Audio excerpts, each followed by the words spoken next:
Hey everyone, it's Jason and this is your cruise news update, and we have passengers in an uproar over a service animal on a Royal Caribbean cruise. Do you think you should receive compensation if you're quarantined to your cabin over an illness? And what would you do if you found yourself in this cabin? And personally, I think it's one of the most disgusting cabins I've ever seen. So cruise story number 1, should animals be allowed on cruise ships? Many people are debating this, as it seems more and more animals are showing up, and some people are questioning, are these truly service animals? So this picture showed up right here on Facebook and has people fired up as it was on a Royal Caribbean cruise. And this is a dog in the buffet sitting on furniture and the owner is feeding it. Now this actually goes against Royal Caribbean's policy. As you can see, their policy right here states cannot sit on furniture and it cannot be fed from the table. Now, we don't know exactly what the person did with this, but it really fired a lot of people up. We're seeing this more and more often. We were on a cruise on the Celebrity Ascent, and someone was feeding their dog. It was in a stroller, one of those high strollers, and they were feeding it from the table in the buffet. I believe that there's many people that bring dogs for emotional support and some that bring them for truly are service animals. And those that need their dogs for service animals, I feel bad that they're getting basically wrapped up in this because it's a shame. They're giving service animals a bad name. So here's something interesting that a lot of people don't know is you cannot, and this is something that Royal Caribbean or any cruise line can't do, is demand proof of certification, training, or licensing. The ADA does not require service animals to be certified or registered in any way. So what do the cruise lines do? Well, they have these listed things on their website.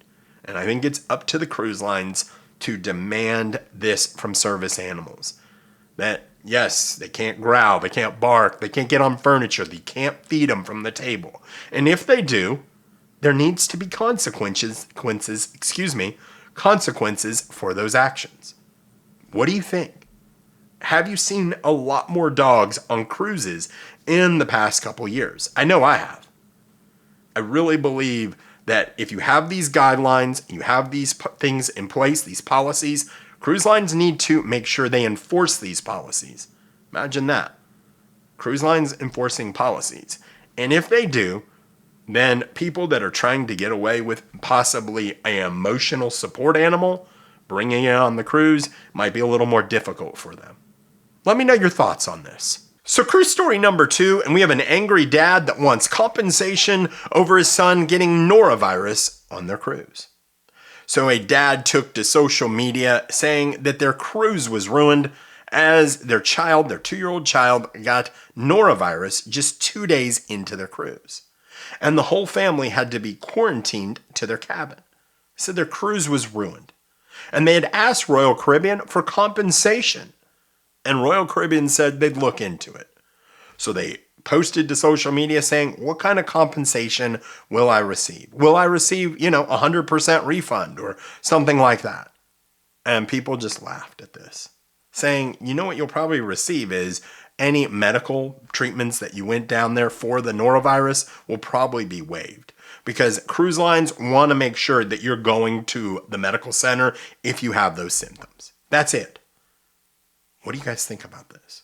Have you ever been quarantined to your cabin? Now, I've self-quarantined myself, meaning I had the cold that was pretty bad. And I said, I just don't want to be around people. I don't want to give anybody this. So for the most part, for 3 days, I didn't leave the cabin. It stunk. But after about 3 days, I was feeling better. And I, was careful about being around people, but it got better for me. Have you ever experienced something like this?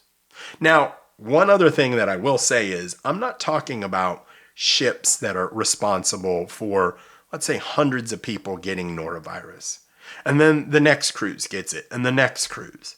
I think there is some responsibility from the cruise lines to make sure those cruise ships are cleaned properly before you get on board, especially if you had a norovirus outbreak the week before. That's my opinion.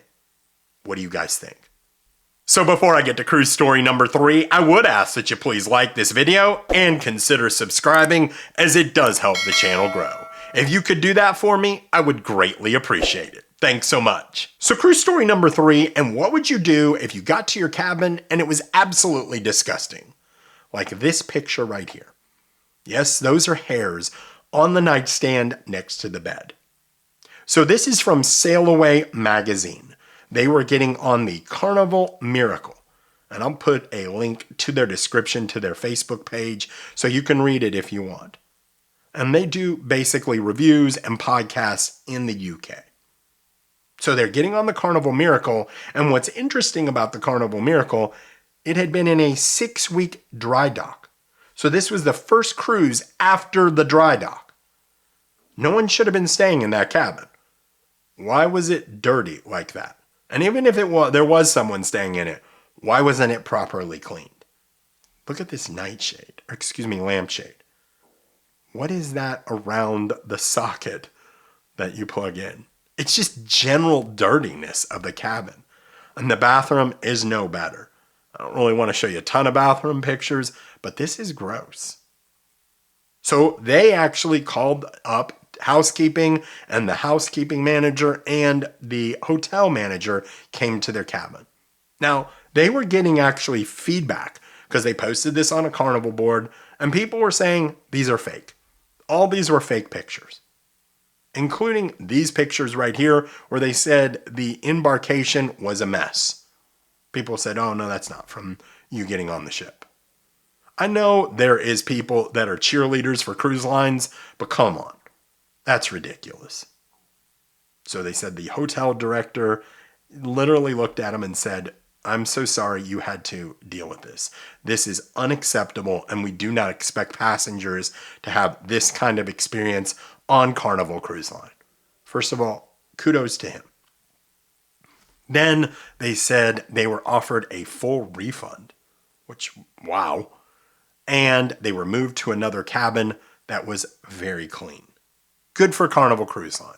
That is exactly the way you should respond to things like that. And hopefully it's a teaching and coaching moment for them. How would you have reacted to this? Let me know in the comments. So ending this video on a fun note, what do you think this towel animal is right here? Now, many people said it's either a sloth or a penguin. This is on Carnival Cruise Line, and they have said it is a sloth. Personally, I think it looks a little more like a penguin. What do you guys think? So I appreciate you guys watching. Thank you again so much for the continued support. And until I talk to you soon, happy cruising.